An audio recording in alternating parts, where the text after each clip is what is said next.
এই যে মেয়ে আমার জন্য একটা গিফট এনেছে। কি গিফট খুলে দেখতে হবে, সারপ্রাইজ। এই যে বসে আছে,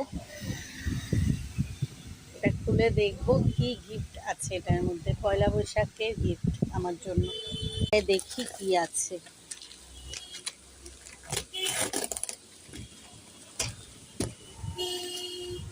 এক্সাইটেড দেখার জন্য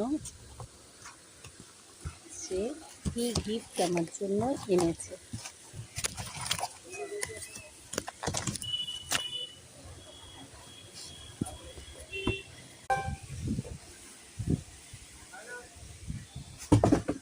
ওয়াও, কি সুন্দর!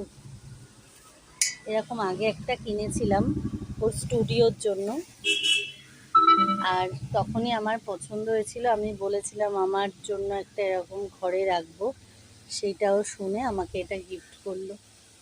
খুব সুন্দর হয়েছে। এটা নিয়ে চলে এসেছি ঘরে, আপাতত এখানটায় রাখছি। এখানে আমার এটা একটা বাঁশের ছিল, এটা রাখছি। এখন এই ফুলগুলোই দিয়ে রাখছি, পরে আবার নতুন আবার ফ্লাওয়ার কিনে রাখবো। কেমন লাগছে তোমরা অবশ্যই বলো, আমার তো খুব পছন্দ হয়েছে।